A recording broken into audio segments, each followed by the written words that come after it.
My project will be focusing on the discrimination of individuals with cognitive and developmental disabilities. These individuals face discrimination from individual interactions with peers to their communities, common places, and schools, and on a national level in the workplace, even when policies meant to protect these individuals fail. This is an ethnographic research project analyzed from an interactionist perspective.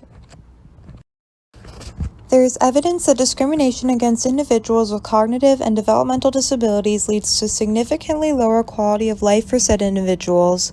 This continues to be a social problem because of misperception and prejudice towards individuals with cognitive and developmental disabilities by those without, and if social engagement and understanding is increased, there will be an increase in the mental health and quality of life. Discrimination against individuals with disabilities has been documented as far back as 400 BC. As recently as the 20th century, people with developmental and other disabilities have been documented to be segregated in institutions disguised as special schools. Horrifying examples of these schools include Pennhurst State School and Willowbrook State School of New York, where physicians in these documentaries admit to drugging, confining, isolating, physically abusing, and degrading children with cognitive and developmental disabilities and behavioral problems. One man named Bernard was brought into Willowbrook when he had cerebral palsy, a physical disability, displaying the severe lack of knowledge about cognitive and developmental disabilities. He was kept in Willowbrook for 18 years. Though the heartbreaking conditions of these schools were exposed, effort to shut these institutions down didn't really take effect until the 1980s, and the segregation was ruled illegal after years of court battles. During this time frame, the ADA was also developed. The ADA, or Americans with Disabilities Act of 1990, is a civil rights law passed to protect the rights and prevent discrimination of individuals with disabilities. This law includes allowing individuals the right to challenge discrimination in places of employment, places of public use, and public services. Treatment and perceptions of disability have undergone transformation since the 1900s. This has largely happened because people with disabilities have demanded and created those changes.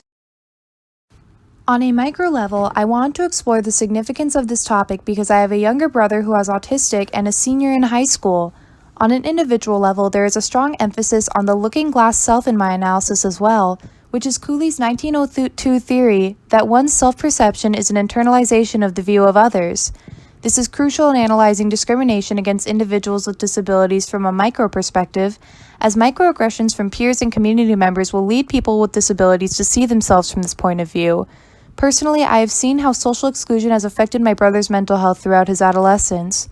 He has always viewed himself as different, and this has affected his belief in himself regarding his ability to make friends at school, to succeed at school, and to live independently as an adult, due to the messages he has been told his whole life by the media, peers, and even teachers about people with autism. On a meso level, though children and adolescents with disabilities in the K-12 learning system are often integrated into the same schools as children and adolescents without a disability, many adults with a cognitive or developmental disability find themselves isolated once graduating high school and reaching adulthood due to the fact that they are no longer in an environment with peers their own age with and without a disability daily. The CSL organization that I've chosen to conduct my research and volunteering with is Best Buddies International. Best Buddies International also runs college chapters which foster one-to-one community friendships between college students and individuals in the community with cognitive or developmental disabilities called Buddies in the Club. Best Buddies has strong community outreach and has proven successful in integrating individuals with cognitive or developmental disabilities who have been historically isolated after reaching young adulthood. Through witnessing the formation of friendships and the positive effects these friendships have had on all the members, I thought Best Buddies would be an excellent place to interview and volunteer for this topic. Due to the COVID-19 pandemic, Best Buddies group activities have been transferred to all online. My volunteering will consist of participating in our organization's monthly Zoom meetups and participating in activities with my buddy, Raquel Foster. Since many of these individuals are currently not participating in online classes, jobs, etc., they were not using Zoom at first. Though it was a confusing and rough transition, this transfer has been effective in our buddies building their skills using technology such as Zoom. However, for many of our buddies, these in-person meetups were the only chance to see their friends. Everyone needs friends, and we're hoping we can all see each other again soon. This thing that's called like a circle of support or circle of friends. And they have a lot of people in their family that they interact with. And they may know people on kind of a surface level, but they don't have the friends. I just want to meet new people and do new things and just interact with other kids that are involved in Best Buddies. I feel good because Best Buddies is my favorite thing to do in the whole world.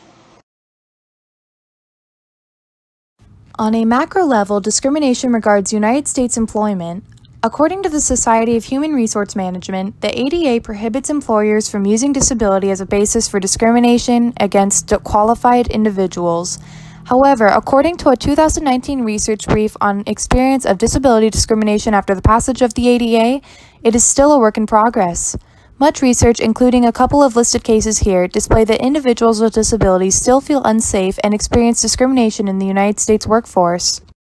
If it is this taboo topic that we don't talk about, we're not supposed to ask about, we're not supposed to look, stare, whatever, then we are otherizing.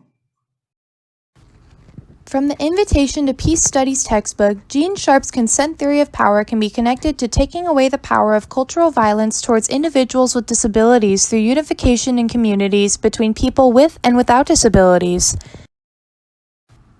The ideas held in faith-based and humanities-based peace studies by those such as Dr. Martin Luther King Jr., Mohandas Gandhi, and Immanuel Kant, because of their nature of inclusion, could be instrumental in creating organizations and communities that advocate for and protect people with disabilities.